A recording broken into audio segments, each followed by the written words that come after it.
It doesn't matter what comes, fresh goes better in life. With Mentos fresh and full of life. Nothing gets to you, staying fresh, staying cool. With Mentos fresh and full of life. Fresh goes better with Mentos fresh day. Fresh goes better with Mentos fresh and full of life. Mentos, the fresh maker.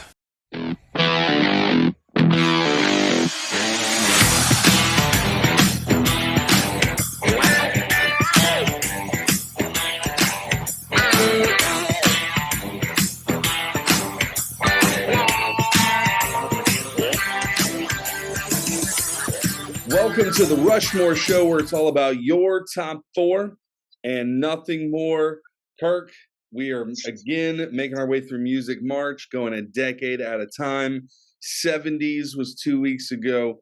80s last week with Carson. Thank you, Gafar. Thank you, Carson.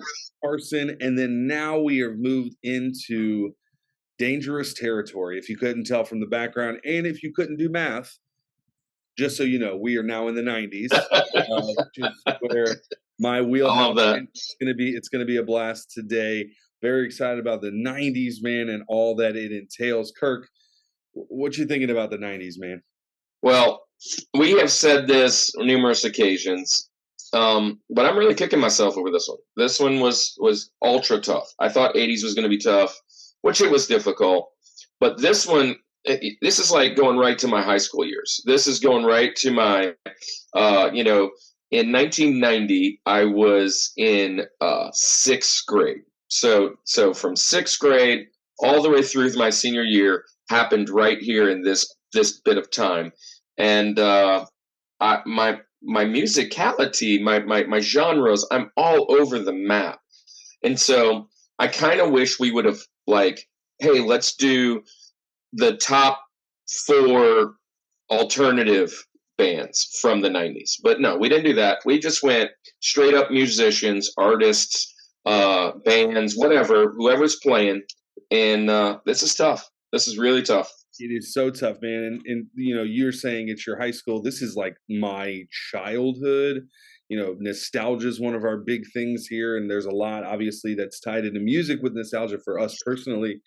But when it comes to 90s, this is the first decade out of Music March so far that I was actively involved in. So there's a different feeling to that, and I'm excited for it. But look, before we get into it today, I want to let you know, first of all, a couple things. 2 weeks from now, we will be at the St. Tammany Collectors Con. It's going to be a great time out there, closer to me, but in Louisiana. I'm coming back in town to see everybody. I thought it'd be a cool idea, honestly, Andy. If you guys are out in the area, come over there and visit us. I'd love to get a picture with as many of the Rushmore Show hosts and fans and guests. And that'd be really cool because a lot of you guys are back home in Louisiana. And then, Andy, we will do that again next time you come this way and get our Georgia friends. And obviously there's people outside of those two, but that's a majority of many of our friends. But, man, I'm excited. Dude, I'm kind of nervous, actually. I mean, our first opportunity to hang out with some other podcasters, rub shoulders. And, man, I'm really excited to go shopping. So I'm really excited about what's available, and I'm just getting excited. But, look, if you're out there, come and see us. We'll put all the information down below. Also, the second thing is this. If you have made it this far in the video, only a few minutes, congratulations, first of all. Thank you for being a true friend, at least last Welcome to the family. Welcome.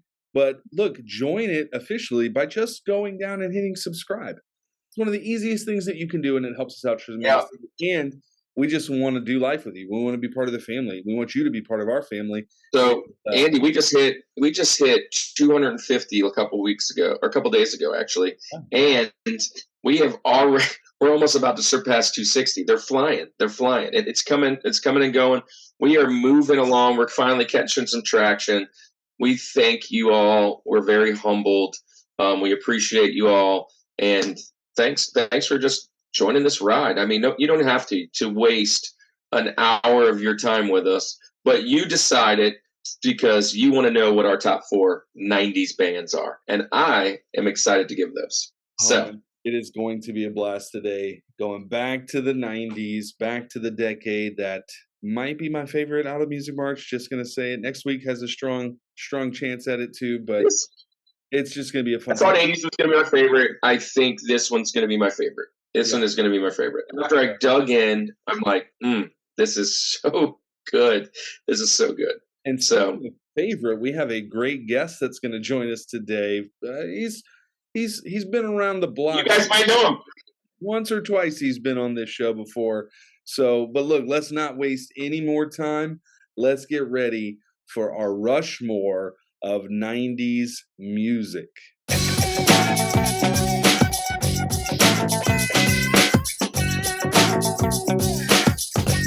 Right, Rushmore community, here we go. Let's get into our 90s Rushmore. But like we kind of teased before, we have got a friend with us today who is no stranger to the Rushmore community. In fact, not only has he been here one time, not only has he been here 2 times, not 3 times, not 4 times. Not 2, not 3, not 4. But I'm talking a world record 5 times. And you guys probably know who it is already. Paul, welcome to the show. Welcome back, like an old friend, right here where you belong. What's going on, man? I'm still upset every time he comes back to the show and he's not in a Link outfit. You set the bar real high. Yeah, my second time on. It's just been downhill from there, huh? I keep adding weight. I need a bigger Link costume. Yeah, if you haven't seen that, go back and check out Video Games. Second show, he went back to back. Second show, he decided to cosplay a Legend of Zelda Link. Now, hey, look, speaking of cosplay, Paul, we are going to be at the St. Tammany Collectors Con, and we need to dress up like something. What do you think we should dress up like? Mario and Luigi. Oh, that might be fun. Yeah. So Paul, man, welcome back. We're going to get into, like, obviously we're in Music March, and we're in the 90s today. What obvious, besides the obvious of living in the 90s, this being the wheelhouse and the nostalgia and everything, what do you love about 90s music in particular? To me, the 90s was the heyday of music. All of my favorite songs are from the 90s. What's wild right now, and possibly for the first time on y'all's show, literally all 4 of my Rushmore spots are still up in the air. Oh my God. Right now. I feel that. This is I'm winging it, man, like 100%, and it's gonna change as we're going. I got an idea, but everything keeps moving, man. I feel that. It's just the sound of 90s rock in particular. Like, I feel like it hasn't been duplicated, and I miss it. I agree. Just to throw my 2 cents in, Paul. This was a difficult one. I was in high school for these days. I was in late elementary, middle school, or whatever. Because I went to a private school, so kindergarten through 8th. So I was at the end of that tail end in the beginning of the 90s, and kind of rolled through my high school and early college, and even my first couple years in the military, all fell into this, which is a big difference. 6th grade to the military, and so I'm like going into all these different spaces. And when you hear a song, it brings you back to a spot. And man, I am all over the map. All right, so 90s, man, excited for this one, and like we always do, guest first. So Paul, you're up in the air Rushmore. So criteria. I don't know if it's up in the air. Do you have a criteria? What are you thinking when you're putting this list together? So initially, I started to think, like, I was looking at bands that like kind of either formed in the 90s or had their breakout in the 90s. And I was like, a lot of my favorite bands that they fall into that. Mm-hmm. And then I was like, well, a lot of those bands have continued on even now today still. And I don't really consider them 90s bands anymore, So yeah. My criteria has kind of been like, whenever I hear pretty much almost any song from them, it brings me back to the 90s. Like, it's a sound, like I was saying earlier. So like, right, all of my top Rushmore picks here, the top 4 for the 90s, probably actually won't even be like my favorite bands that kind of were in the 90s. It's very weird, because there's like bands like, for instance, hope I'm not spoiling one of y'all, but Tool. Love Tool. They formed in the 90s and had a lot of albums in the 90s, but I don't think of them as a 90s band. So they're not going to be on my Rushmore. Right. According to my criteria. For sure. And that's what you have to do to be able to limit this down. So I'm interested. Let's go ahead and get started. Where are you going for Rosie? All right. So for Rosie, this was at the time, the heaviest band I had gotten into, and I'd be a little remiss if I didn't put them on here. But, like metal's not necessarily my go-to genre, so that's why this one will make it, but they're gonna be Rosie. So, and I'm gonna go with none other than Pantera. Oh, great pick. Love that. Yeah, they got so many bangers, bro. I mean, everyone knows Walk. So like, there's not a soul out there who has never heard that song that's not gonna just dun, dun, dun, dun, dun, dun, dun, you know what I'm saying? And yes. then Cowboys from Hell, Cemetery Gates is probably one of my favorite songs. They're just so incredibly talented, and it's just also a cool fill ensemble. I'll see them around town every now and then. So yeah, local, yeah, it's for sure. Most of the band I think is technically based out of Texas, but definitely New Orleans with Phil Anselmo and Rex Brown and all that, like just still playing in Down and Super Joint and all those bands that were local and things like that. So I love that pick.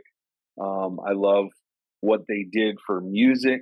Like there's another band that may be mentioned today that kind of ended the whole glam rock scene of the 80s, and I won't mention them yet because they may be mentioned by someone later. This band actually is one of those ones that kind of like, in a sense, put an end to grunge. Not that it's ended, but like they ushered in this new wave of metal and all of that. So definitely groundbreaking, and cannot disagree with your pick on Pantera. Love that one. Kirk, what you think about Pantera, man? Yeah, not in it. I have like 50 Benjamins, and this is not even on the list. And not because I don't love them. It's because when you were talking about criteria, in the 90s, this is not a band I would have listened to. But today, I go back and revisit and enjoy them quite often. Matter of fact, I tried to get my daughter to come out to Walk as her walk-up song for softball, because it is just, it's just legit. And then Rob Van Dam jumped on that for a little bit. And then I just love, I love the different styles that I know we're already going to be going with, because I would never even, I completely even forgot Pantera was in the 90s. That's just because when I see them, it's not something that I listened to in high school. It's something I listened to much later, military time, college, that kind of thing. And then you just kind of like put that together. But once you mentioned him, I was like, oh yeah, that's a legit pick. It brings me back. My cousin, rest in peace now. His name also Paul, but he turned them on to me, or turned me on to them. And then I got friends like Andy's friends here, Dennis, Billy Burner, all of them huge Pantera fans. So like there was no escaping it, And then like all of my friends in high school as well. So it was the band that was definitely popular around our area. All right, Kirk. So you are next in line for the Rushmore. Where are you? Criteria. How did you come up with this list? And then give us your Rosie for 90s music. This was a tough one. As always, we've already discussed it. I thought 80s was going to be the hardest. I think 90s is definitely the hardest out of this. And it's only rivaling the cartoon episode for me with most Benjamins. I have so many across the board. And here's the problem. This is the problem that I had, was not that I don't have a top 4. It's that I have so many different genres of music in the 90s that I liked, whether it was the grunge scene in the 90s, the alternative scene in the 90s, the metal scene in the 90s, the rap scene of the 90s, the country, or wherever in between that we land. I can probably pick one from everyone. Oh, even the punk. I mean, like, there's so many different things that have come out of this. I could have went, and so it was really difficult to pick just 4. And I kind of pigeonholed myself last week by moving an amazing band back, because that's where I think they fall. And I'm going to go with Rosie with Metallica. Right off the bat, I'm bringing in Metallica. I know Kill 'Em All and Ride the Lightning was amazing. Again, kind of like Pantera, I didn't listen to these guys until the Black Album, which then reintroduced me back the other direction later in life. Because early on, I didn't listen to any kind of metal. I mean, at all. And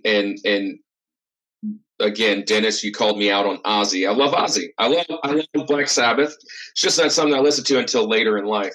And because of Metallica and the Black Album, I really broadened my horizons as far as rock and metal. They were kind of the instigators to me leaning into wanting to go to a Ozfest or a Lollapalooza or some of these big festivals, Infest and all that. I would have probably never have done that if I didn't really fall in love with that album.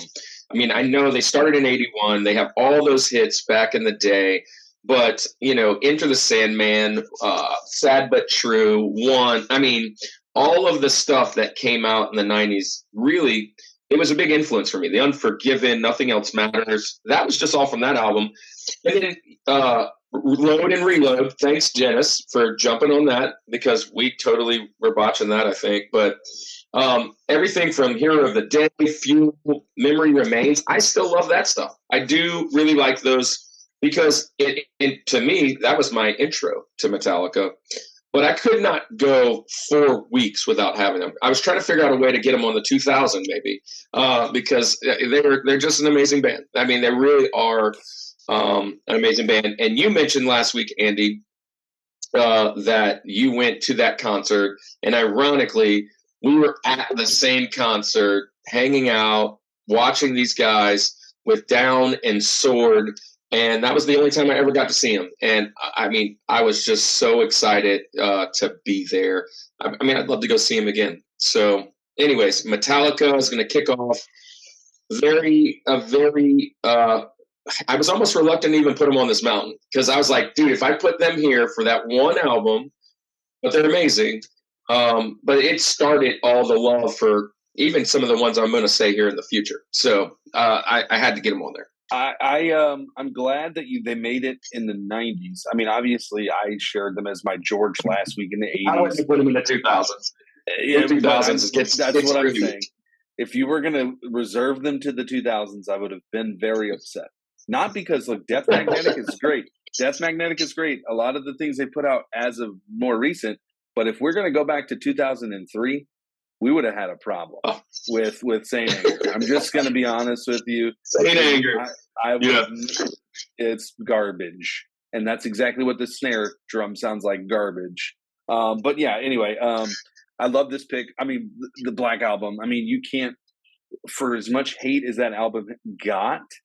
30 million copies, one of the most highly sold ever. Yeah. Ever. So, but you think, like, made banger after banger after banger on that album. And again, it wasn't received well in the beginning because people and music fans and just have this, like, they want you to be what you always were and not evolve as a band. And I think that, you know, a band that can do that. And I think I mentioned this. I really didn't understand the hate. I didn't understand it because I didn't hear the others. Exactly. And then now I see the big difference. I see the big difference, and I appreciate both. I read something recently that was talking that people are still hating on, like, they just put out a new song and it's like a little bit more positive lyrics. And they're like, it's really hard to think about things that 60-year-olds can be angsty about still, you know? So, like, come a little slack, right? So anyway, Metallica, great pick. Paul, what's your thoughts about Metallica, specifically being a 90s band? What do you think? I would have probably put them more in the 80s, but like him, though, I didn't obviously start listening to them till the 90s. So, fitting my criteria, that actually would fall into a 90s band, and it's a great pick. You mentioned, too, Hero of the Day. very underrated. I love that song. It is so good. Too.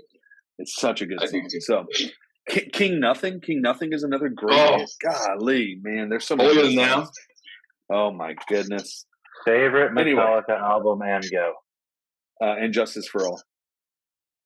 The Black Album. I know you just said the Black Album. Ride the Lightning for me. So okay, I like all of those though. I like those. So don't at me, Dennis. I love them all. Anyway. All right, so Andy, what were you thinking? Criteria, again, it's not really going to change much from previous weeks. Just to reiterate it, if I were to take, because a lot of the bands, actually every band that I'm going to mention today has carried over multiple decades. One of them two of them from the 80s to present. So I mean, there's a lot of those things, but certainly this one is going to be a 90s to a 2000s kind of band. But what I have to do is I have to say that the songs that I think of when I think of them had to have come out in the 90s, right? To fit my criteria. And what's funny about that is that this first band that I'm going to mention for my Rosie, I was automatically, they were penciled in for 2000s without a doubt. And the more I started like researching and thinking about criteria, the big hits from them, or most of the big hits that I'm a big fan of, were the 90s. So they had to make it to 90s. I could not let them make my list because we talk about bands that get a lot of hate and things like that. So my Rosie is, I'm going to go with Creed. I love Creed so much. And here's the thing. Again, I was like, man, they're the 2000s, right? They're the 2000s. Looking into it, the first two albums, My Own Prison and Human Clay, were 97 and 99. So I have to consider it a 90s film. So, and obviously they put out other ones since then, 6 Feet from the Edge and all that stuff. And like, that's all good stuff. I love Weathered and all that. Those are great songs. But to me, My Own Prison, I'm listening from top to bottom and I'm not skipping a song. It is such a good album. Human Clay is very much like that. Let me just tell you this. So Creed formed in 1994. They did a 10-year run, 94 to 2004, split up. Obviously, Scott Stapp is one of those front man with a lot of issues and all kinds of stuff, but they made a brief comeback from 2009 to 2012. And what it said online is they're currently on a hiatus. I don't know if that's 2012. So we're talking over 10 years it's been since that. But let me say this. Here's some hits just from the 90s, from those first two albums that I'm talking about. With Arms Wide Open, Higher, What's This Life For, My Own Prison, What If, Are You Ready, Torn, Ode, Unforgiven, One. I mean, this great hits. Like, I remember listening to Creed on the radio with my dad all the time, and it was just like one of those big things that we would listen to. We loved that band so much. It started out as a Christian band, kind of. Obviously, Scott Stapp had some struggles and some addictions and different things that kind of unfortunately broke the band up. Mark Tremonti is one of, I guess, probably the most, for whatever reason, underrated guitarist that's out there. All the work that he did with Alter Bridge after is just a great thing. So, it's the band as a whole musically is just a great one. They know how to put together a hit that is just going to stick with you. And so Creed, 1990s again. I would have initially said 2000s, and they were going to make my 2000s list, but because of my criteria, I had to put them in the 90s, and I couldn't kick them out. So, which is unfortunate because Benjamins, I have the most Benjamins I've ever had on my list. I have about 25 or so Benjamins that I could pull up at any point, and they kicked some heavy hitters out of my list. So, but anyway, there we go. Creed is my Rosie. Creed is definitely my Rosie, my number 4. My fear of you bringing them in is who you brought out, because Creed is a phenomenal band, but and I love them. I do. I had all their albums. I had the Human Clay. I had all those.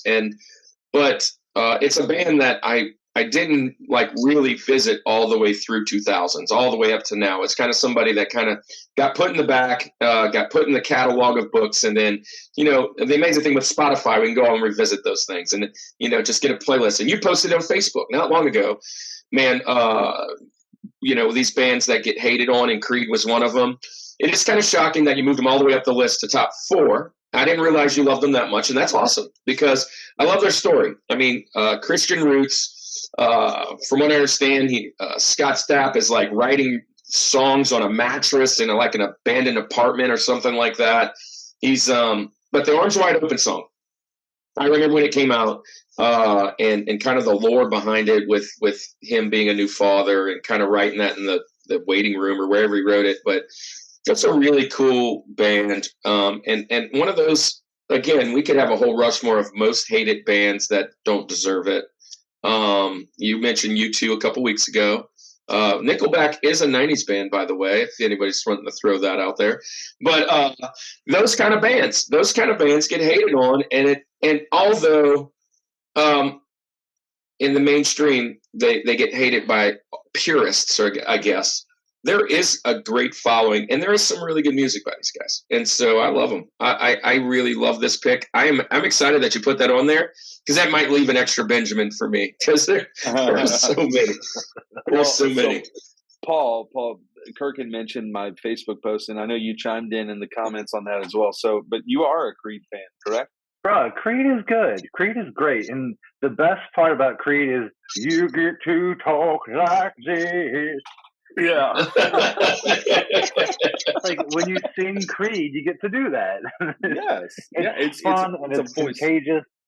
And I'm pretty sure, like, after that conversation on Facebook, I probably talked to my wife in the Scott Stapp voice for like an hour.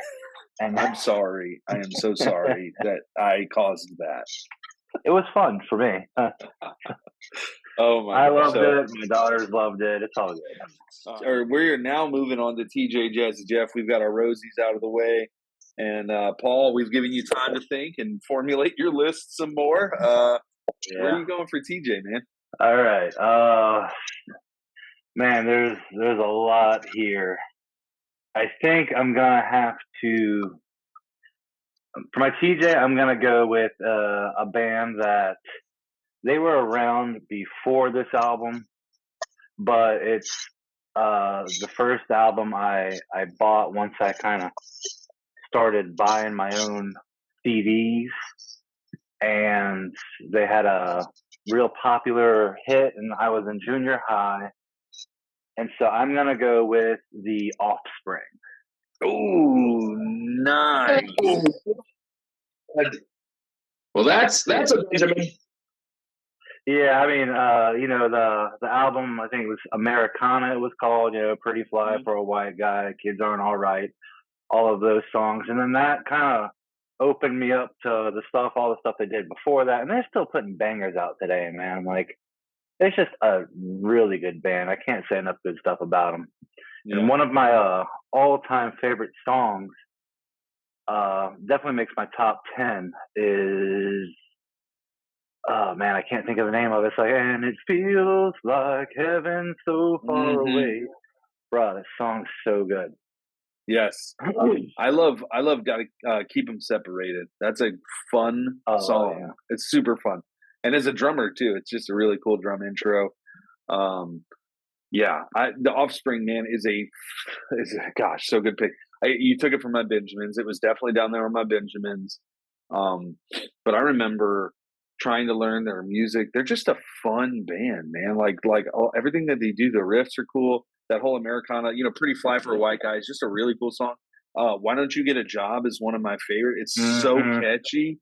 The Kids Aren't All Right. Like, dude, that whole album is really good. And I remember the album art on that being really cool too. It was like a 50s throwback, but it was like roaches were on it too or something. It was like really like some kid on a swing and there was a little roach or something like you're talking about. Yeah, it was funny. So funny band. And guitarist, I believe, is named Noodles in that band. Is his name. So that's always a fun fact. Like, that's what he says his name is, but anyway, fun stuff. So, Kirk, I heard you oohing and saying it was on your Benjamins. You like The Offspring, right? Dude, I love The Offspring. But to be honest, Smash is a way better album. Their first one with Bad Habit and, Got to Keep Them Separated. Yeah. That was one of those albums in the 90s for me that would be on repeat put the CD in, play it through.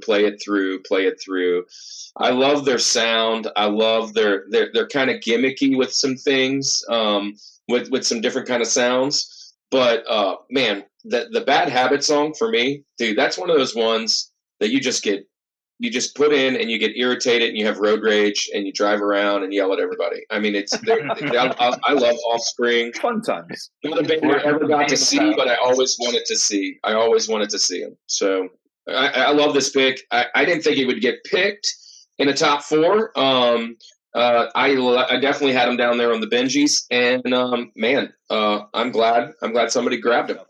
Kirk, let's move to you. What do you have for your TJ Jazzy Jeff? All right, so I am, I'm going to go a different direction. I'm going in a different direction than we've been traveling.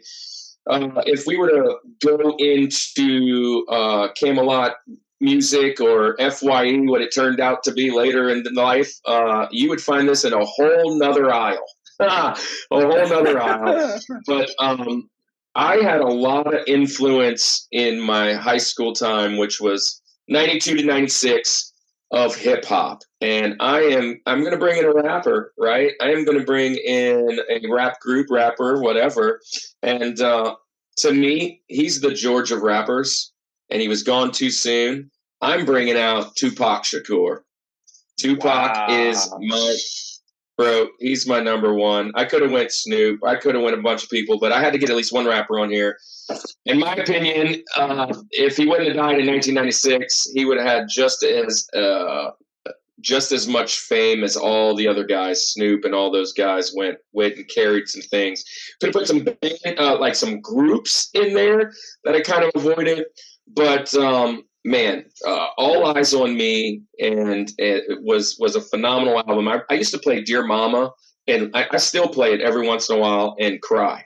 Right. There was a time where me and it's kind of well documented in my family.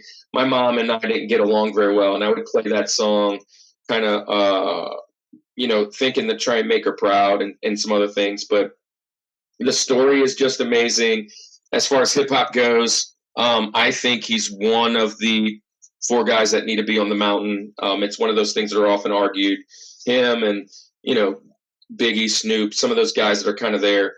But this is the guy that I think kind of changed rap music and the rap scene. And he was a lyricist. He was a poet. He was also an actor. Poetic Justice and Juice. He did those. But to me, I had to get somebody on the mountain. I could have went a whole bunch of different directions.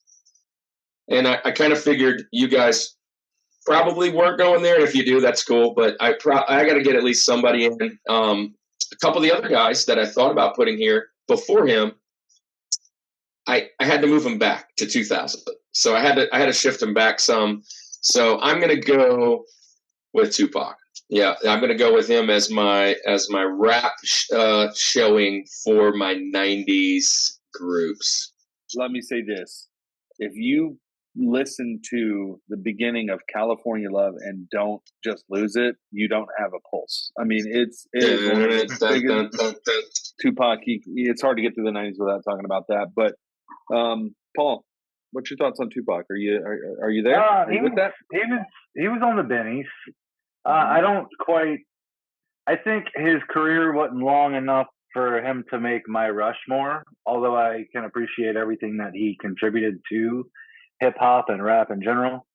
But I think just in no fault of his own, having his life ended so soon kind of takes him off my Rushmore with some other people that are there as far as rap goes.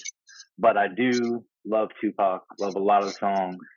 And good pick. Yeah, I wouldn't hate anybody else that I kind of mentioned a few sliding them in there, but the whole scene was a big deal in the 90s. And because 80s was kind of the beginning of that. 90s, I think, made a big jump. And then 2000, we went a different direction. And I kind of lost a lot of interest in a lot of rap towards the ends of, 2010. And so a lot of that was because of running into bands like Metallica and Offspring and the ones we're mentioning. So anyways, I had to get them on there. And I'm excited. So Andy, where are you heading for your TJ Jazzy Jeff.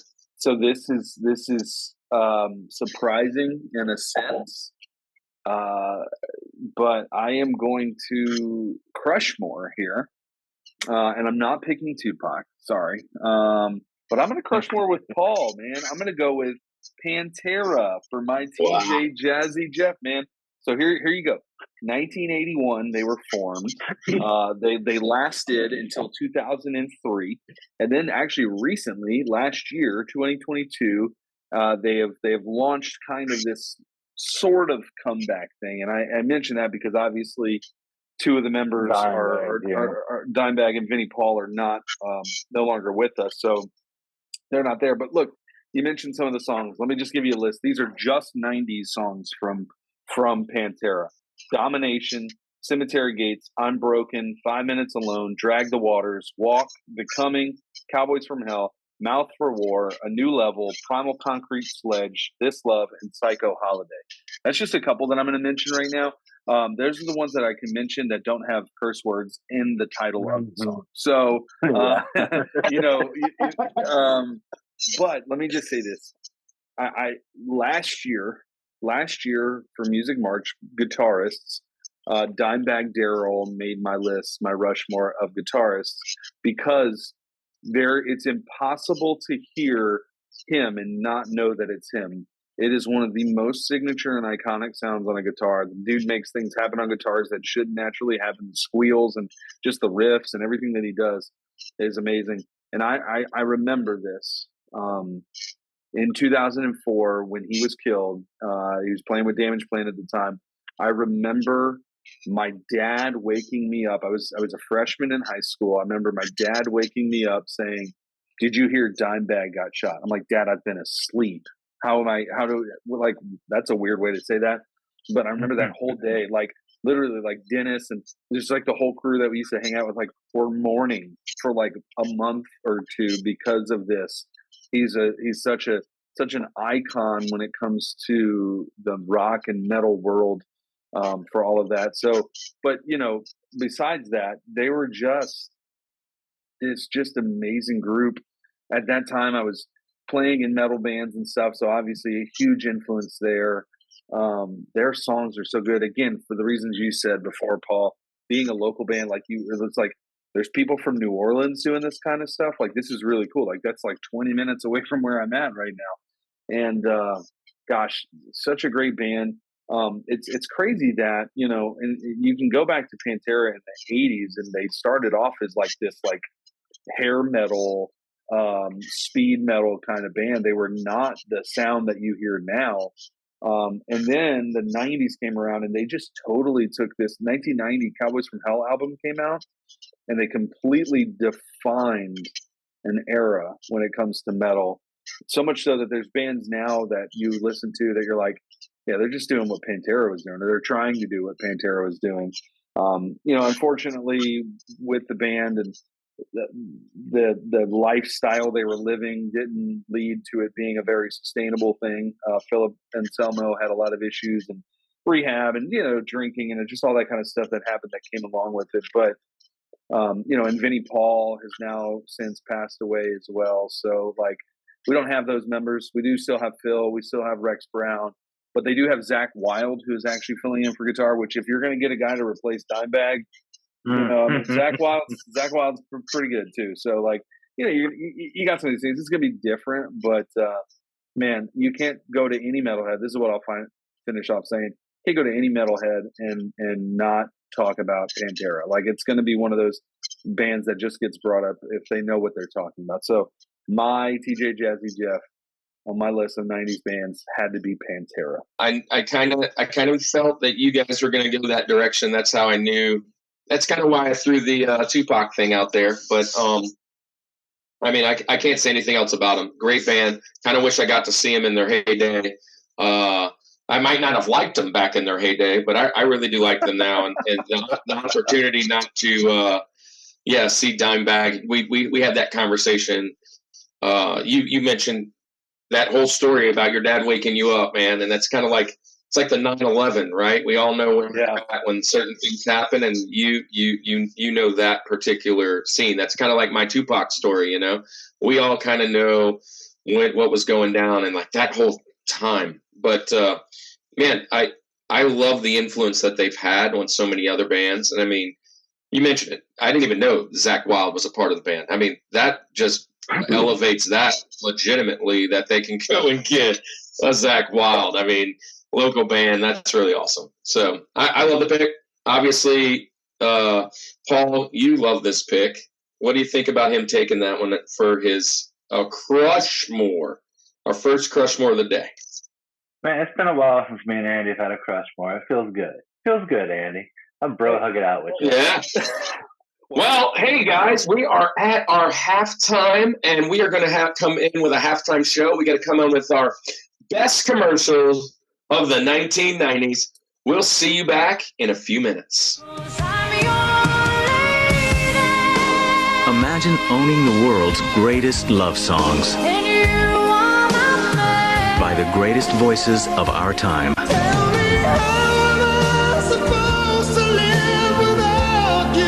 In a once-in-a-lifetime collection.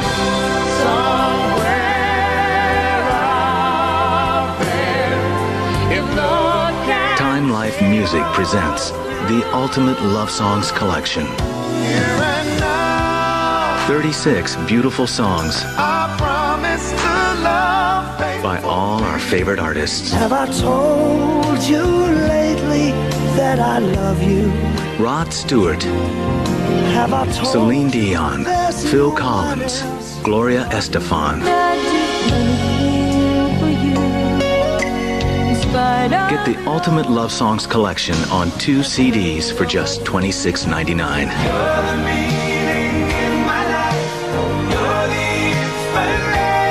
But wait, use your credit card and we'll take $10 off.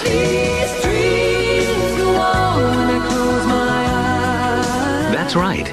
You get 2 CDs for just $16.99. And I swear by the moon and the stars and the Then review other romantic collections. stuck on you. So remember, use your credit card and get 2 beautiful CDs for just $16.99. Guess I'm Call 1-800-818-6806 to order the Ultimate Love Songs Collection on 2 CDs for $16.99 plus shipping and handling when you use your credit card. Call now or order online at timelife.com. Welcome back to the Rushmore Show, and we are here to begin our second half of the Rushmore. We've made it all the way up halfway up the mountain. It's time to scale to the top, and Paul is going to start us off with his link. Man, we're so excited to see where we're going. Only one Rushmore so far. Where exactly are we going to go, Paul? All right, guys. So, adding them, knocking them off, looking on my list here. I think I would be remiss if this band didn't make the list, because when you hear their music, there's no other era that they would ever fit in. And so I'm just going to go out and throw it out there, and we're going to go with a little Eddie Vedder's Pearl Jam. Nice. Nice. Not only, they got so many great songs. Everyone knows Jeremy, but Even Flow, Yellow Bed, Letter Black, all of those. But it's another one where you get to do the fun voice while you sing. Even Flow. It's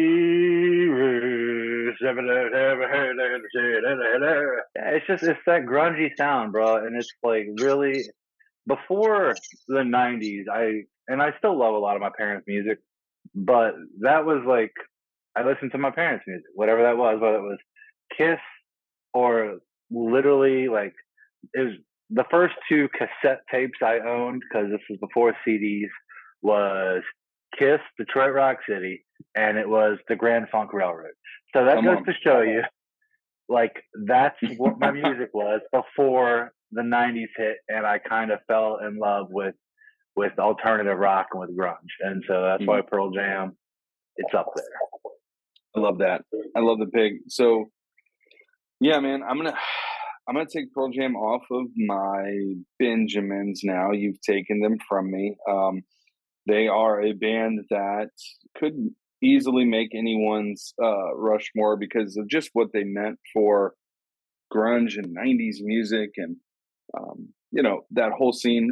I think too, like, we joke and we kid about Eddie Vedder's voice and like maybe some of like how he uses his voice, but goodness gracious, that guy can sing. I mean, so amazing. His vocals and again, I know it's not a Pearl Jam song, but Temple of the Dog, Going Hungry, like, it's just, gosh, so good. So I love Pearl Jam. I love everything that they did for 90s music. And, obviously I'm going to take them off my Benjamins. It's a tough list to crack the top 4 of. It's this 90s music, Rushmore. And there just is another one of those Benjamins that had to be taken away. So, but yeah, great pick. If you talk about how he sings, man, go check out the MTV Unplugged, and you really hear that dude live. So I love this band. It is definitely another one off of my Benjamins. They're probably in the 6-7 area of what I was thinking. They were right outside the ones that's fighting to knock actually Metallica off and trying to figure that out. And gosh, I love this band, especially the one album, and it was fantastic, beginning to end. It's another one of those albums that I can listen over and over again. I actually saw these guys. I didn't see them. I actually was working the concert and I saw them. And this was during the Bush administration. He just got elected, and there was a big uproar because they were dissing George Bush on the stage. And I remember like half the people left. Oh my God! And it was a big ordeal. All these musicians that we love, they kind of fall into this political thing sometimes, or they want to show their colors. And I love Pearl Jam, and I was kind of like, dang, that sucks, because I was actually in the military at the time and feeling that. And so I kind of stopped listening to them for a little bit, not because they dissed George Bush, but just because it was so much against the country, and I was kind of feeling that.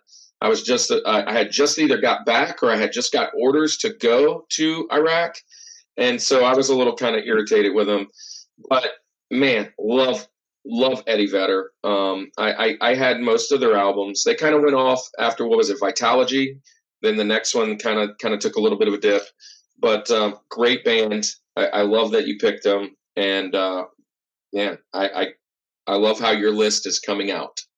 Kirk, let's go to you. What you got? Where's your link at, man? Yeah, my next 2 are not going to be a surprise to anybody that's ever met me in my life. I mean, the other 2 shouldn't be a surprise too much, but I mentioned this band twice, I believe, during Music Marks last year because I put their guitarist on my list, and I think he might have been a Benjamin, but I put their bassist on my list too. He might have been on, might not have been on, bouncing them on and off. But I'm going with none other than another very political band, Rage Against the Machine. I'm going with Tom Morello and Tom Comerford, Zach Della Rocca. These guys, I love them so much, but they irritate me now that I'm older and I look back at some of the stuff. But, man, they really they stood up for what they felt was right, and they just had a different sound. And this brought me into a whole new world of rock and roll for me, a whole new world of, like, rap, metal mixed together, and just the – Tom Morello made that thing sing. It like, his guitar – talked literally. He blew me away. I was like, what are these sounds this guy is doing?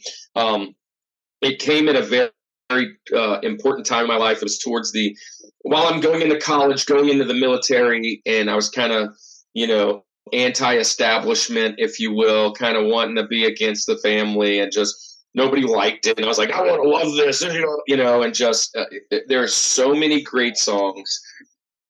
I have list after list after list of all the songs that a very underrated one was the Ghost of Tom Joad, right? But Bulls on Parade. I mean, the Tom Comerford, it was underrated as a bassist. We talked about that.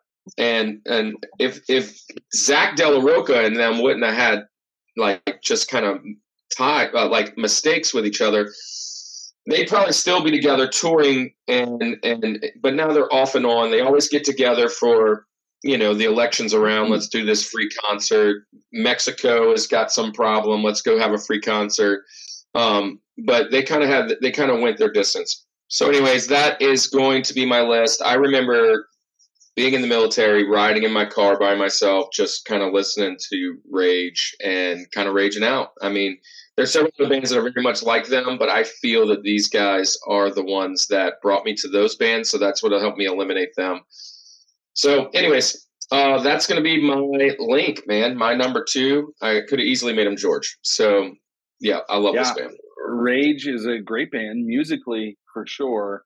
I think for some of the same reasons that you mentioned, it wasn't my go-to band because I felt there was too much politics. But again, if we're just taking what we hear with our ears in their music they put together, fantastic, right? You talk. So can I think I've mentioned this. Can I just like be open and honest when it comes to music? Sometimes I listen to music and I don't even know the words they're saying. And half the times I just make them up in my head anyways. And then even if I am singing the lyrics, I don't know what the heck they're talking about unless I go read it on Google.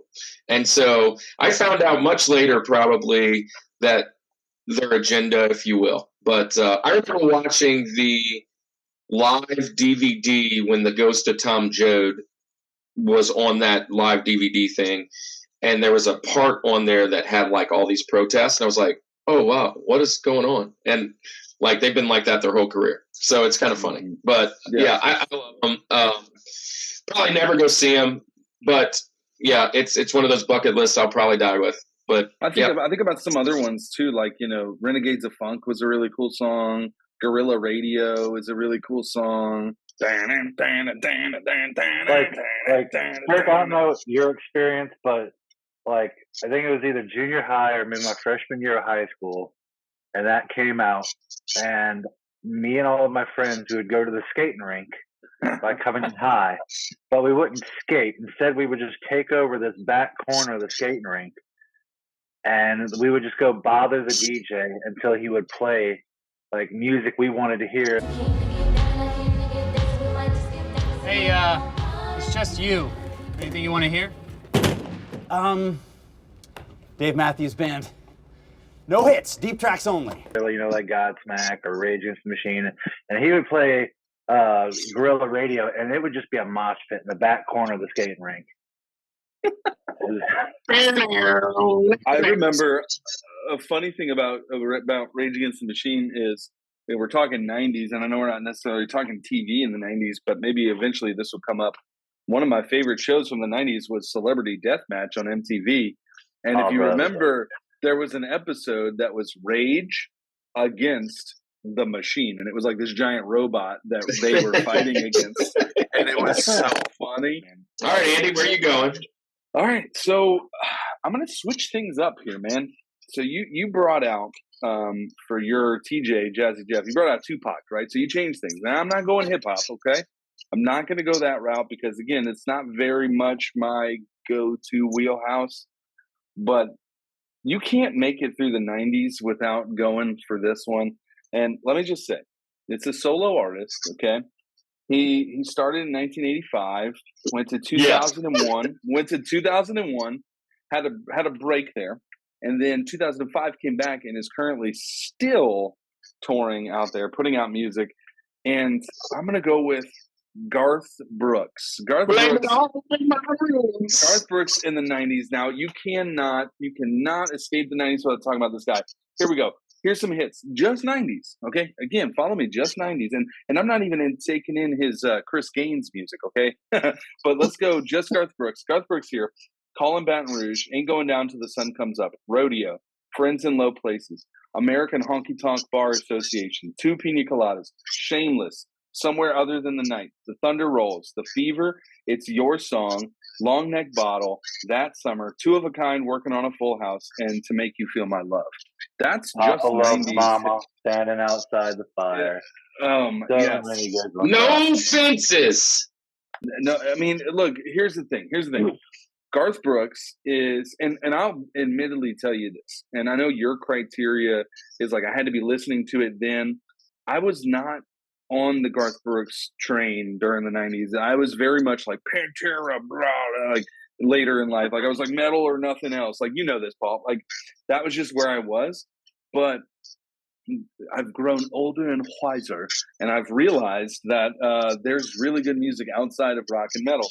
And it wasn't until my wife really introduced me and got me onto this stuff that I really got into it and I appreciated it. But man, I look back a few years back, he came to New Orleans for a couple nights and put on a show. And I've seen Kiss multiple times now. I will just tell you that Garth Brooks is just as good as Kiss live. I mean, it is an insane show.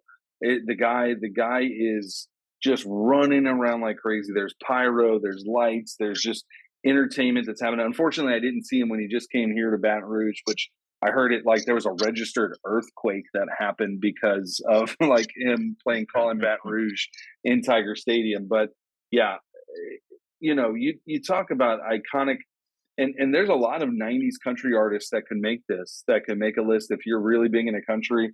There's a guy who's potentially on my Benjamins, but he's way far down my Benjamins. Probably won't get mentioned today. I got like Travis Tritt. You got Toby Keiths. You got your, you know, all those guys that made it through the 90s and Tim McGraw's and just all these guys, right? Alan Jackson's and stuff. But nobody in the country game has gotten to the level, in my opinion, as Garth Brooks. And then think about this. Like we were talking about Offspring with like the cover art and like the stuff. There's a lost like treasure of the 90s to me was like album art and like CD sleeves and pulling them out and having like lyrics and all that kind of stuff. But when you look at the covers of all of Garth Brooks' 90s albums, it's like, man, if that is not the 90s, I don't know what is, man. Those shirts he's wearing and just everything. But goodness gracious, Garth Brooks is insane. And my favorite song, and it sounds odd to say this, but my favorite song by Garth Brooks out of all of those bangers is The River. The River is a fantastic hit. Fantastic song. Unanswered Prayers. The Dance. Like I didn't even mention all of these other ones. Like it's crazy. It's crazy. I thank God for Unanswered Prayers. Yes. So Garth Brooks, Kirk, I know I feel like we're on the same page with this. What you thinking about that one? You just took my number 5. This was fighting to get Metallica off this and 2 other bands. But this was probably the first Benjamin I would have mentioned. I didn't know. I kind of knew it wasn't going to make it. But one of the reasons I went the other direction, because I needed to honor some of that. But I love Garth Brooks. As far as country goes, he's the one, kind of like you said with Tupac. He's kind of that one that brought me to the Travis Tritts, right? The Alan Jacksons, those kind of things, right? And kind of brings you in that direction.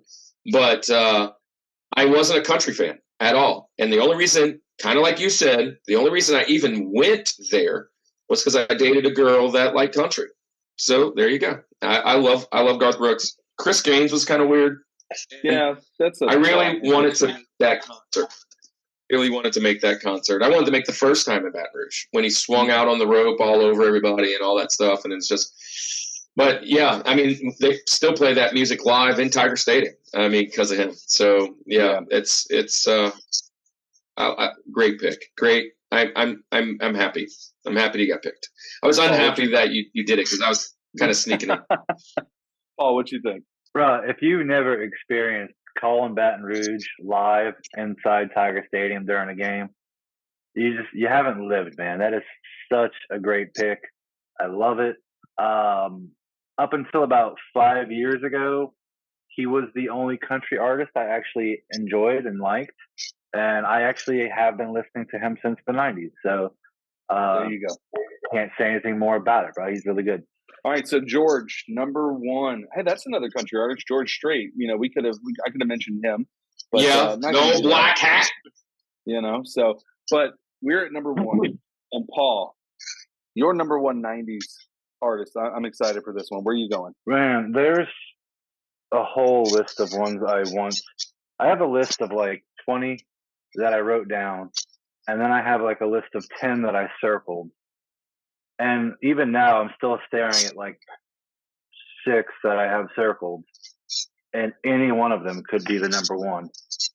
We're gonna go STP, Stone Temple Pilots. Nah, that's where I gotta go. I mean, Interstate Love Song, Plush, Creep, Vaseline. Like when you hear the chords, the guitar chords, and the vocals, like all of that just screams 90s to me. Like there's not another sound, and you know exactly what I'm talking about. Go put on Vaseline or put on Interstate Love Song and just listen to the sound of the guitar. Like it's a certain sound. And I don't know if like guitars just once the 2000s rolled over, they quit making that sound, but it doesn't exist anymore. And when I put those songs on, it takes me back. Yeah, I love that pick. Stone Temple Pilots, again, off my Benjamins, because for whatever reason, other than I only have 4 picks, and it was hard to do that. I totally respect that. I love Stone Temple Pilots. Scott Weiland, again, R.I.P. They're, from a vocalist standpoint, another one of those great iconic voices. You know, another kind of deep, raspy 90s feel, not quite like Eddie Vedder, but still along those same lines. Man, Plush is one of my favorite songs of all time. I love that song. I also love Dead and Bloated. Dead and Bloated is a great hit. That song drives so hard.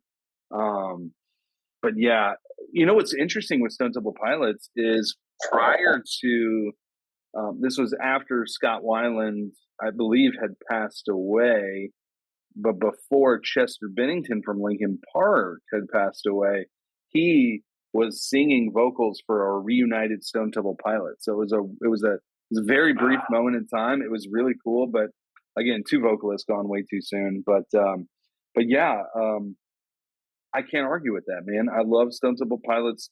You know, from a grunge, say this, grunge, we kind of pigeonhole grunge into like a certain sound, but there's a lot of diversity within grunge, because you've got your Nirvanas, you've got your Pearl Jams, you've got your Stone Temple Pilots, you've got all these other groups that have their own signature iconic sound.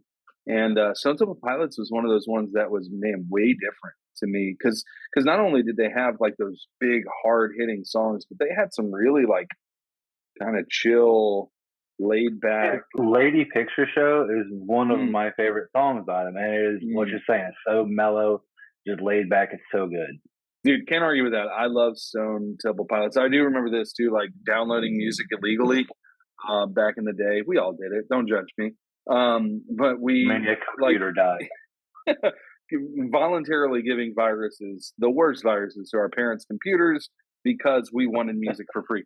And now it's Spotify. You just get it all free. But anyway, well, you pay, but you know, I remember downloading and they would mix all the grunge artists together. It was like Stone Temple Pilots, Smells Like Teen Spirit. Like, which one am I downloading? I don't really know what I'm getting now. And you have to wait 19 hours to figure it out. But anyway, I love STP. That's a great pick. Kirk, what's your thoughts on Stone Temple Pilots? Love this band. Love that you picked it. Another one of my top 10 in my Benjamin side. One of those ones I was fighting for number 4, and I love it. STP. My introduction was on the Crow album. I remember going to see the Crow. I loved it so much. I've talked about this often, how much I love soundtracks and how 80s and 90s just did that. They made songs specifically for, and I went from the Crow movie and went and bought my very first CD ever, the Crow soundtrack. That was my very first CD. And I believe Interstate Love Song was the song that was on that one. I know it was an STP song. I'm pretty sure it was Interstate Love Song. But I love them. I've seen them in concert twice. I think once at Infest, once at Jazz Fest, maybe. They might have been there. I think they actually were the same time as Mystical, which is another guy that I almost put on here. Good pick, man. I'm actually glad we're not crushing, because then we just get more out there, because these are bands I wanted to say. I mean, I wanted to say. All right, Kirk, you're number All one. All right, well, it's my turn for the George, and I'm surprised nobody said them, but I'm sure they'll be said in the comments. But I'm going Nirvana. I mean, way off the bat, I think they are the kings of the grunge. They started it. If they didn't actually start it, they're the ones that made it mainstream. Because of them, bands from Seattle just started getting snatched up like all over the place. I mean, Kurt Cobain was amazing. One of his favorite things that I love is that the Unplugged. I love the Unplugged with him. Lake of Fire is just phenomenal. But you go through the Nevermind, In Utero, Bleach, which was late 80s, I believe, like 89-ish, 88. But Nevermind is kind of what put him on the map. Smells Like Teen Spirit. Go all the way back to episode number 1. Smells Like Teen Spirit, I believe, was my George for song intro. Yes. And rightfully so. Yep. And so, I love that. It's Gone Too Soon. I mean, these guys, we can just keep going on and on. Gone Too Soon. Gone Too Soon. These guys, they live a tough life as far as the drugs, the alcohol, and all the pressures that they put on themselves. A lot of these guys, for writing this kind of music and getting into this kind of mode with these instruments, they already kind of come from a dark place. Then you add all the other outside factors. It's not surprising that these guys keep passing early. And then we always just get sad. I mean, what could have been a 2000s Nirvana, right? We wouldn't have had another great band that's probably coming up soon. So Nirvana's my number 1. What do you guys think about that pick? That's my George. There's this. I mean, this goes without saying, the impact that they've had on music, for the 90s and for beyond. One of those ones that is just fantastic. All of the hits that they have. I mean, I can't really say much more. They are a fantastic band. I think that for many people, with all of that success comes a sort of an irritation, not from the band necessarily, but from fans or so-called his fans. wife. Paul, well, there's that, but Paul and I were talking about this earlier, that it's like, because they were such a popular band and every kid had a Nirvana t-shirt in high school, it was like, okay, there's better. And I think that would be the only thing. And again, it's no knock on Nirvana at all. I mean, fantastic music and great lyrics and just such an iconic, important band in music history. But I think with some of that, and again, lots of bands face that, like Metallica, like we've mentioned before, like you start finding Metallica shirts at Walmart and you're like, I don't know how I feel about that. Most people probably think it's sacrilegious that they're not on my top 4. I imagine 9 out of 10 people are going to have Nirvana somewhere in there. Most of them probably number 1, like you got them there. I really liked almost everything that they put out, but it was like I got so saturated so quickly between all the play on MTV or the radio or Friends, and I too much of a good thing. So that's why I fell off as quickly as I got on, and they just aren't on my top 4. But I totally understand the pick, and I love the pick. Just one of those things. Yeah, I feel that. I know. I mean, I could see how that happened when you kind of raise that elevation to a popularity. One of the biggest things that I've learned, and this is even with sports, it's one of the reasons we started the show, is the idea of fandom can bring you in all different places, and we all have our own kind of criteria, which is why we always talk about the criteria first. But we have all these criteria, and when it comes to music, there are so many people that have just some different opinions about what's good and what's not. And I could listen to someone sitting right next to me, the same exact band, and I think it's a number one hit, and they think it's like the worst ever, and vice versa. And so, yeah, I just love. See, a part of my criteria is who influenced me to listen to those kind of music, and Nirvana was the start of grunge for me. Pearl Jam, yeah, I mean, we're almost done, so I don't want to mention any more that may make this mountain, but yeah, it's just grunge. So, Andy, how are you finishing this thing up? Yeah, man. So, my number one. This was, we say like, forming these are difficult. Usually the one that jumps out at you is your George, maybe your Link, jump out with it as a no-brainer. This was certainly one of those. This band was formed in 1994, currently still touring, still putting out music. And my number one, without a doubt, the Foo Fighters. The Foo Fighters are my number one 90s band of all, right?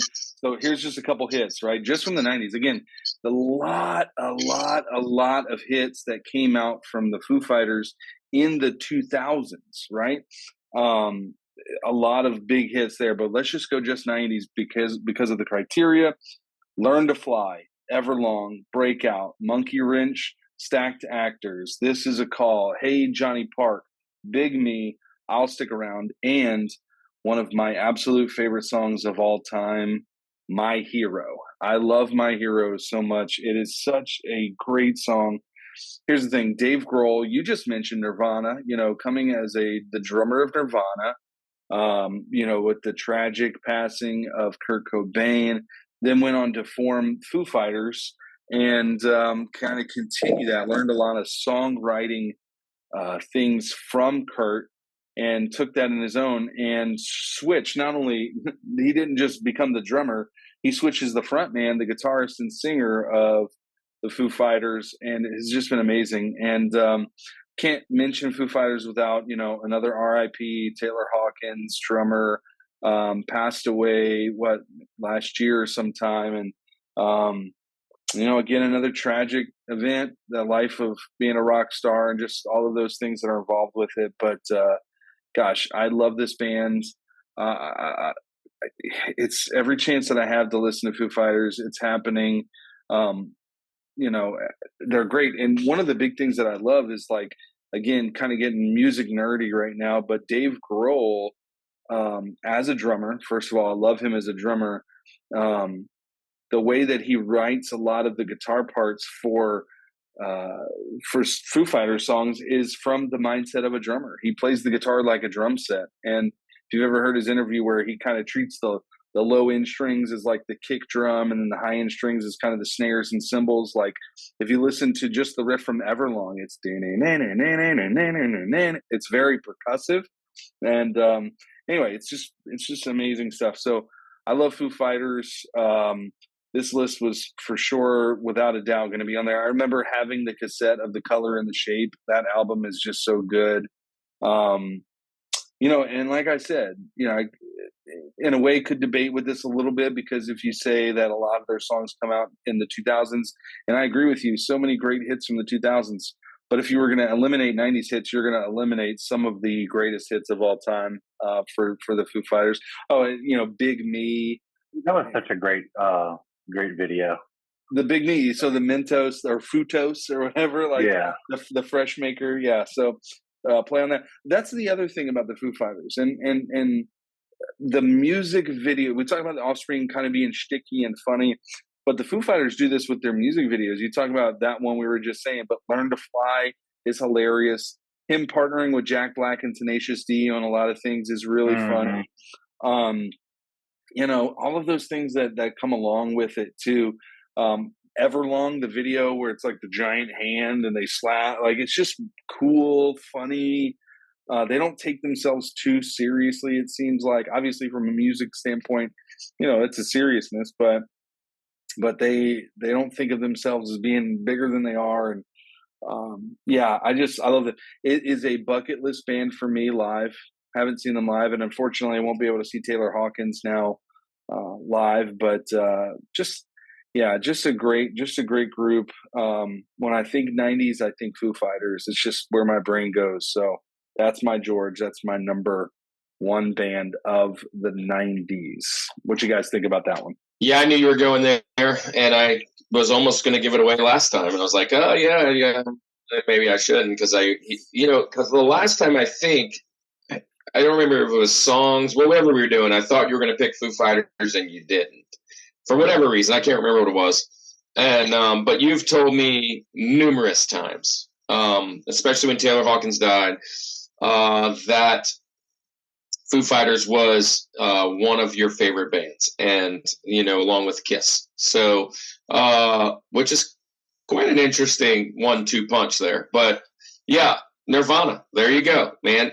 It's another reason I love Nirvana.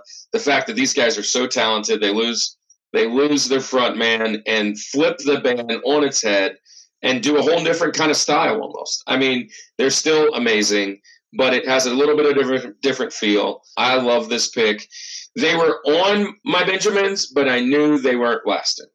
I started this all off telling you that, like, a lot of my all-time favorite bands from the 90s weren't actually going to make my Rushmore for the 90s because I consider them to be greater than the era. And Foo Fighters, they're probably top 4, top 5 all-time for me as far as bands go. I love the pick. I can't speak good enough about it. Like, it's just, they can pretty much do no. I don't think that they've ever made a song I haven't liked. So, like, there's that. It's just everything that they put out is gold. Yeah, and Dave Grohl, from a production standpoint, he's kind of a music production nerd too. He likes a lot of that kind of stuff. What's one thing I'll say about Dave Grohl too is that we loop these bands into, or pigeonhole, and that's kind of becoming our word now, into this style, into this genre, and but there's so much more than that. Like, they've put out like disco songs. They've put out Dave Grohl, and like he's worked with Pharrell on things. In fact, the intro to Nirvana Smells Like Teen Spirit, that when he hits the flam on the drums, that he does that. There was an interview he had with Pharrell where he said, I got that from like 70s funk. Like, that was where I drew like some Earth, Wind, and Fire and different things like that. Like, that's where all of my beats come from. And it's like, you don't think of that. You just think of this bearded guy that's rock and whatever, but so well-rounded as a musician. So, and that's just Dave Grohl. I mean, there's the other musicians in the group too that are just fantastic too. So, but I think overall, fantastic mountains, y'all. 90s mountains, man. This has been a blast. This has been great. And what's really good about it, there's more to come. There's more to come. I don't think I've ever been more excited for a Benjamin segment. I think the Benjamins is going to tell us more, like, about us than our Rushmore. Yeah, I have not been more excited. All right, so hey guys, you know how we do it. Second segment, all about the Benjamins. It's great mountains, but they're about to get better. See you in a second.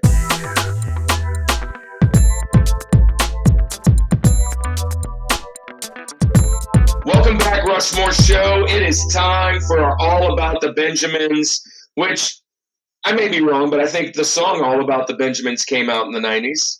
It's all about the Benjamins, baby. You're right. Yep. So, was it Puff Daddy, Mace? Yeah, whatever. But hey, we're cool. So, all about the Benjamins, and we are going to start. Paul, you're first. I'm second. Andy's third. Wrapping that thing back and forth, and we'll see. Can't crush. We've only crushed once, so we're going to have a lot of good bands out here, which is awesome. So, let's see where we go. You are first. Little gamesmanship you were mentioning while we were off camera doing a little productive. Who do you think I'm going to take? Who do you think Andy's going to take? You've got one, and you have to wait 4 more picks. Yeah, so there's my number one. I think there's a chance it makes it back to me here. So I'm gonna go with one I could not believe was not on your Rushmore, Kirk, and I am going to take the Red Hot Chili Peppers. Oh man, dude, you're upset that it wasn't on Kirk's, but you're taking it from mine. Dang it, man. That was number 5 or 6. So I'm going to go with my next 5 or 6 because there were 3 up there at the top. That's a great pick. Yeah, it was absolutely my next pick of the draft. But I'm going with my next pick of the draft, kind of next man up. I'm going with none other than a band that kind of is more in the punk range. I'm going with Green Day. Nice. Green Day. It's on my list here. It's on my list. Man, you were yeah, and I had their drummer. Their drummer was my Rosie back in drummer. Trey Cool. Good stuff. All right, so I get back-to-backs here, and I am going to go with 2 banger 90s rock bands. Number 1, I'm going to go with Collective Soul. Ooh, wow. Soul. I fought to get them in Creed's spot, but it was back and forth. Collective Soul has to go. And then my next one, you ready for another rock banger? Matchbox 20. Ooh, great pick. I just got to fade one more, and I'll get my other one now. Matchbox 20 would have been my 3rd pick. So I've got like 5 bands here that I want to go through. I'm going to go with Soundgarden. Nice. I'm going to go with Soundgarden. Did he take it from you, Paul? He didn't. That's another one that I thought I could get because I was surprised it hadn't been named already. So I thought maybe it was being overlooked. But no, I get my pick, my number 1. I thought it was safe because you already threw out a couple of your heavier bands there. So I'm gonna go ahead and take me some Megadeth. Nice. Okay. All right. You get another one back to back here. Oh man. All right. I'm gonna go with my whenever I do karaoke. This is my old trusty. This is one I go for. So I'm gonna go with Third Eye Blind. Oh yes. I love that. What's your song? Jumper? I do a couple, but the one I enjoy doing the most is actually the faster paced Semi-Charmed Life. Oh, okay, good one. I love Semi-Charmed Life. That's a great song. All right, Andy, now with my pick, I'm going to give you one more chance to say this other band because there was a great quote that I think you might have to say. If you say it. If you don't, I'm saying it. I'm saying it, just to let you know. But so I'm going to skip that, and I'm going to go with another great band, Smashing Pumpkins. That was my last one. Great pick. So you get 2 picks to try and nail this out, Andy. If not, I'm coming with it. So I am going to go there, but I'm going to wait until my last one. But just because the quote, I know. And they got bumped up because another band got taken from me. And I forget at this point what it was. But my next Benjamin is going to be, it was mentioned earlier, but it wasn't mentioned in the Rushmore. It was in passing mentioned. I'm going to go with Tool. Tool is going to definitely make that. Excellent. Love Tool. Heavy, weird kind of math rock stuff. And then for my last one, you guys ever heard of Alice in Chains? You ever heard of Alice in Chains? Alice in Chains is my last one. I got to just briefly tell you this story to make this make sense and why Kirk is laughing so much. There's a guy used to go to our church, played on the worship band. He knew I play drums, so he knows I like rock and all that kind of stuff. And I can't tell you how many times he came up to me and said, "Hey, Andy, you ever heard of Alice in Chains?" And like, that's how he said it. I'm like, yeah, I've heard of Alice in Chains. Yeah, but no, all joking aside, Alice in Chains, Lane Staley, just amazing group. And yeah, they're going to round up my Benjamins. I'm going to have to tell you, this sucks, knowing that this many bands are not going to make it. Okay? I know. I'm going with Godsmack. Nice. Yeah. Great pick. Another one of my skating rink mosh pit songs, the bands there, you know. Oh man. Last one, right. The rest of the 90s. I know, man. I'm gonna go with one that whenever I hear, it's 100% 90s and nothing else. They had quite a few good songs, but most people only know the one. I'm going with Blues Travelers. Oh yes, thank you. Dude, they were on my list of Benjamins to say. I'm so glad somebody said it. Dude, the song from them, The Hook, is insane. Two-hit wonder, in my opinion. So good. So The good. Hook is so good. I love that song so much. Anyway. Second on third. Yep, got to. Y'all want another Benjamin set? Because we can keep going. My phone's gonna die, so I can't. I wish I could. All right, Russell. So there's our Benjamins. Great show, Paul. Thanks for coming along. Man, I hope my sound don't screw up the recording too much, but man, having a little technical difficulties. Guys, thank you for being here. Thank you for taking this ride with us. What is this? Episode 64? 64 episodes. Look, when we put those first 4 episodes out, I didn't know that we had another 60 in us. And we're not done. We will see you guys at the Collectors Con. We have one more show, the 2000s, ready for this month. And then we are jumping in to basketball, going into video games again, movies again. We have a whole plan coming up. We have some podcasters lined up that is going to join us. We have more friends from the cadre. We have some more repeating. Dennis is back next week. Man, Dennis and Paul. Dennis is chasing Paul for that top lead around here. So, man, what a great opportunity to just love on our friends. Rushmore community, you guys are so amazing. Thank you for joining. Thank you for being here. Andy, tell these guys what you think about 90s and sticking around. Oh, man. It's like it's I'm happy that it happened, but I'm also depressed with the amount of bands that we didn't get to talk about today. So I'm looking forward to the comments. I mean, let us know what we missed. We know what we missed. We get it, right? But there's just so many of those that are out there. Okay, we're going to miss some. Put them in the bottom. Let's see who we missed. Who did we miss? Yeah, I mean, the good news is Andy, I think me and you, at least musically, you are in a different range than I am because you actually are a musician. And from getting to know Paul over this last year, I understand he also is very similar. Whatever you name, there's almost nobody that we're going to be like, really? You said that? That's terrible. That's a terrible idea. But if you like them, great. Put them in the comments because that's what gets this community going. Let's see who has the best. Who do we miss? It's a good time. Yeah, Paul, you were back there. You were watching TRL. Tell us who was on the top 10 that we didn't mention. Yep.